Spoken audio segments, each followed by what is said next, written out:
Hi there, and welcome to another decent video. Today we will talk about connecting custom APIs, specifically exporting data from custom APIs. I've prepared a WooCommerce website just because they have good API docs, but of course this is transferable. You can connect any API you want as long as it's RESTful API. So let's go ahead and extract some product data from this WooCommerce site. First of all, when you connecting custom APIs, you would usually use manually created system because the manually created system gives you a container in which you can then add any API or FTP endpoints. So we'll go ahead and we'll name our new system. It's a custom WooCommerce. We'll get this container here, and we can start adding endpoints into it. So we'll hit add endpoint, and we will be exporting product data out of this WooCommerce site. So let's go ahead and name it products. The type will be source because we are getting data out of WooCommerce, out of this system. So this system is a source system. So let's select source in type and standard API endpoint. Hit OK. Now, authentication. Now, WooCommerce authentication is using an API keys. You get API key and API secrets, and these can be generated from the WooCommerce settings. If you don't have those, you need to make sure that you generate them first, and then you can actually input these keys into the system within the desync account.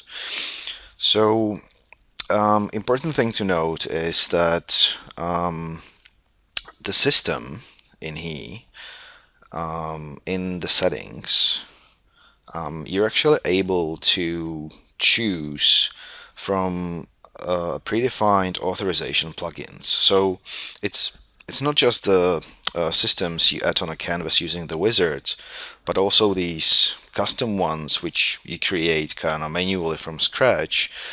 Even these can use the same authorization plugins available in desync. So in here, I will choose base because I know there's the WooCommerce plugin for it. I'll just search, check that. And it's going to ask me for the consumer key and secret again. These are generated inside WooCommerce, so I'll just put these in. That's my key, and that's my secret, and I'll hit save. Now that's the authentication done for this custom system. The next step is to set up the API endpoint. So I click on the API endpoint, and you can see the right hand sidebar changes, and it actually gives me all the settings available to that API endpoint. First thing is put the URL in. So if we go onto the WooCommerce website, the API documentation, what we're trying to do is we're actually trying to get a list of products. We want to export all products from WooCommerce and push it onto RSS feed, for example, or this can be connected to another API. It's really, you can push it anywhere, anywhere you want. So going by that API documentation, we notice it's a HTTP API, RESTful API.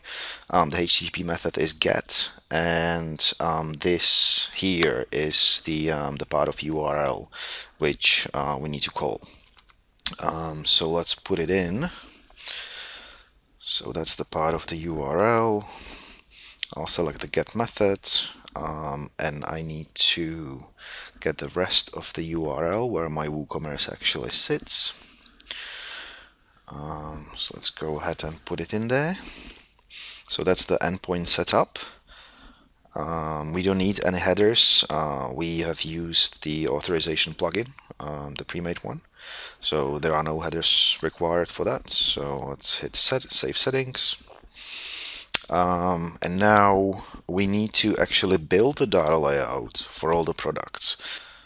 So the next thing for us is to define the data layout for that endpoint. As you can see from the API documentation, it not only gives you the method required and all the filters available, but at the same time it gives you an example response for that call you're trying to make here. So in this case, you can see that it's a JSON data type, JSON example, and you have a sample right here. So what you can do, you can actually copy the sample response. So let's go ahead and copy that. And I'll double click on the API endpoint to access the data layout page for that. We select the file format, which we know is JSON, and we will in this case use the editor. The editor allows you to paste in a sample of the data, and it actually builds the data layout for you based on the structure of the data you give it. So I'll just paste in the sample response from the Woocommerce API docs, and I hit OK. And you can see that desync went ahead and it basically created a data layout based on all these fields in the sample response. Now, sometimes you may find that some of the data types are not correct. That's all right. You can go ahead and you can edit any of these fields. You can change the data type. You can set primary keys. You can make it multiple, which is basically an array of objects. You can reposition the fields however you like by simply dragging and dropping them. You can add new fields, of course. Yeah, you can do all sorts of stuff. So it's not just getting that sample in and getting desync to generate it, but then you have the ability to completely modify the data layout as per your needs. So in this case, we will just take all the data out of the Woocommerce. So I'll just save this here. And that's pretty much it. That's our API endpoint configured, authorized, and now we can actually start defining the target system. So just to demonstrate in here, I will use a simple destination endpoint. So if we go up here to destination, we have three choices. We will choose the RSS feed, which is essentially a link point. So we will be basically publishing the data which we extract from WooCommerce onto a URL on the internet. So I'll select the RSS feed. I'll give it a name. Let's say it's products RSS. Hit OK. And again, we need to define the data layout. Similar to what we did with the API endpoint, you can reuse data layouts, or you can do what we did with the API endpoint in this case, because I know that I want the same data layout I'm getting from, or same data structure I'm getting from WooCommerce. I just want to publish the data on RSS somewhere online on the internet. I can go ahead and I can select data layout. This will give you a list of all the data layouts available within your account. I know that the data layout of the API endpoint was called product, so I can simply select that data layout. If I double click on the link point again, I can verify that that's the data layout I wanted. So you can see it's exactly the same data layout here as per the API endpoint. So nothing else to do in here. I can just save that. And we'll go back to the dashboard. And now we actually create a link. So we have source API endpoint here, we have destination target, a link point in here. We just need to connect them, create a connection, get the data out. So what we'll do, I'll hit the source endpoint, and I'll say create a link, and I'll hit the target system. Now this will create a job. You just need to name it somehow. So we name this Woo products export. Hit OK. The next thing which will appear is a mapping template. If you don't have a ready-made mapping template for that, you can just hit new and create a new one.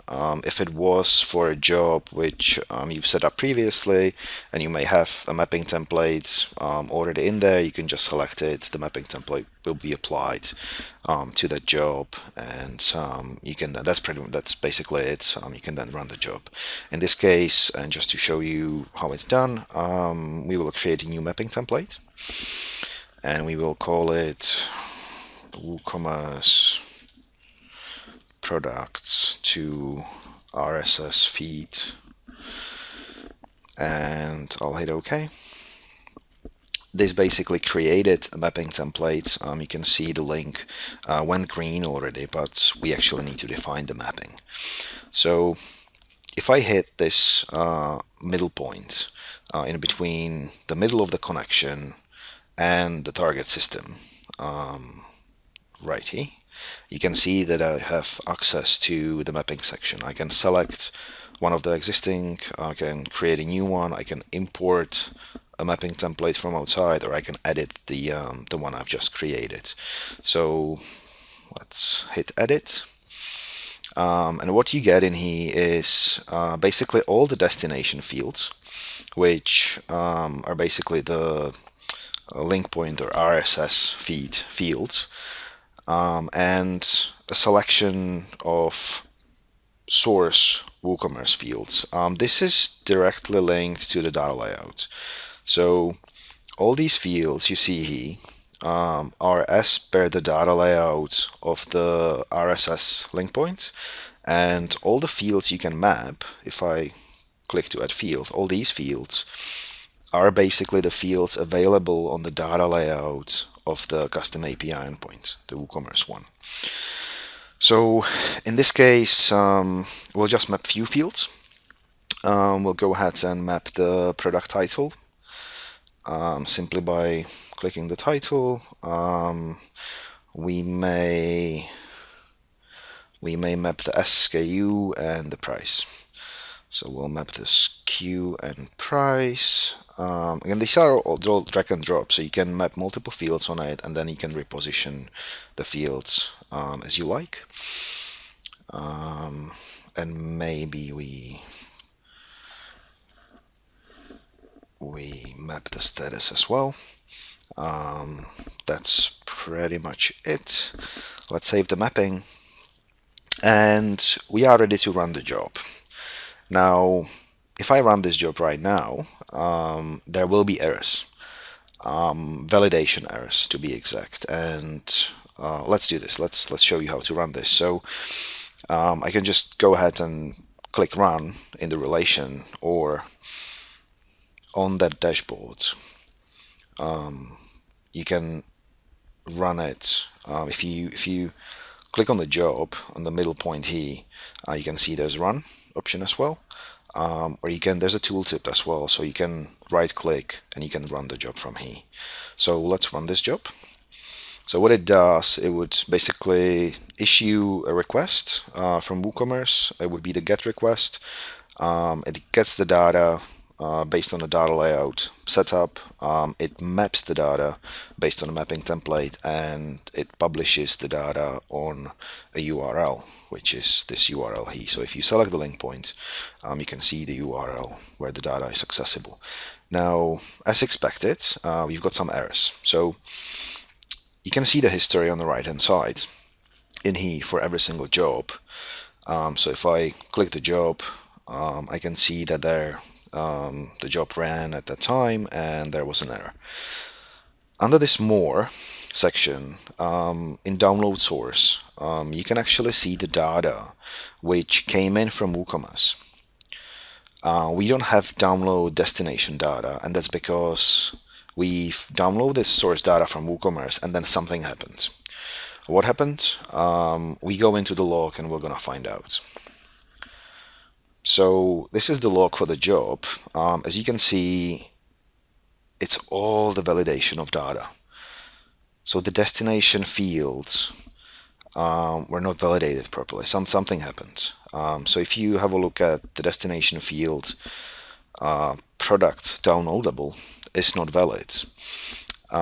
This actually relates to the data layout and the field types. So if we have a look at the product downloadable field in the destination,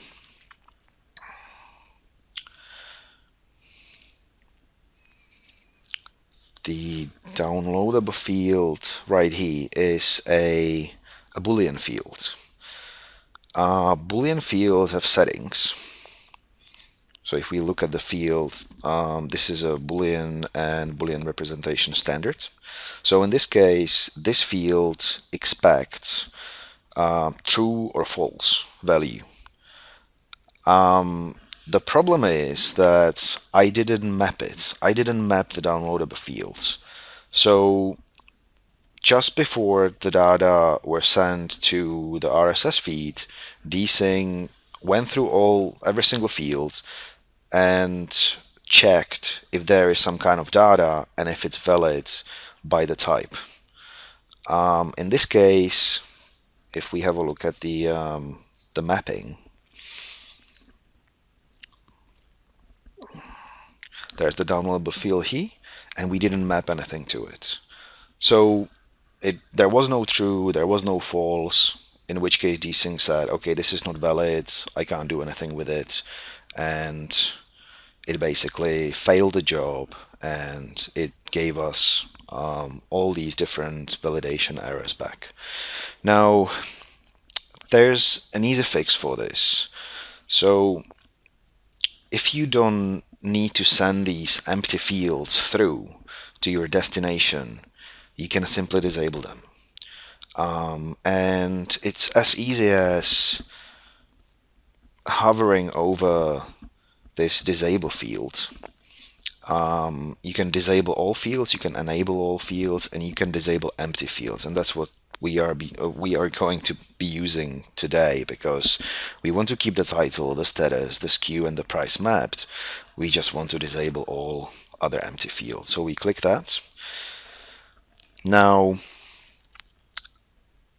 as you can see, it disabled every single field which was not mapped, but what it also did, it disabled the main array of products in here. Now we need to enable that manually because the mapping wouldn't work. It needs to be as per the data layout. So this top level data layout field must be always present for the mapping to actually transform the data between the two data layouts.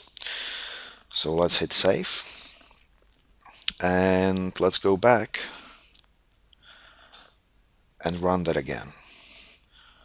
Now in this case it should go through and we should see a success, and here we go. So it's done. Again, you can see the data which were fetched from Woocommerce, but in this case you can also see the data which were sent to the output, to the target RSS feed. So how do we check the data? It's an RSS feed, so you have a link in here. So if I click that, that's the JSON data, which were basically fetched and published on this URL, and that's coming from the mapping. So we've mapped the title, we've mapped the status, the SKU, and the price.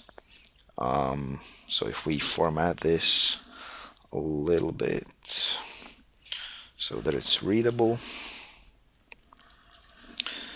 You can see there are 6 products in total, and you can see the different titles, SKU, price, and so on. One more thing to show you, and that's how easy it is to actually select another format. So this is JSON, but what if you wanted that export to be in XML data format? You can simply go to the data layout and just choose the XML format in here. That's pretty much all you need to do. An XML needs to have one root element. This wouldn't probably be a valid XML, but I can show you what it does. Let's save that. You get notified because you're changing the data layout, but you have existing mapping template already set up on the job. In this case, the structure doesn't really change. We're just changing the data type, so it's okay. So we want to overwrite it. If we go back and run the job again, let's run the job, and that's done. If we have a look at the data, it's now XML. So that's how easy it is to change between different formats, and how to export only the data you want. And this is really, it's transferable. Like I could have another API endpoint set up on the other side as a target, or that could be an FTP site. I could be creating a file and uploading it to an FTP. I could have a real-time endpoint connected to it from another system. You can also schedule these, so you can see the schedule in here. So you can run it using cron. So if I wanted to start a cron on the 10th midnight, and I want to run it once a day, I could do that too. Easily save that. So in this case, basically from the 10th of August midnight, it would go into the Woocommerce, it would get the extract, and it would publish the data on the RSS feed for everyone to access and see. And that's pretty much it. That's all there is to it. Next time we will look at the other way, so pushing data into a custom API.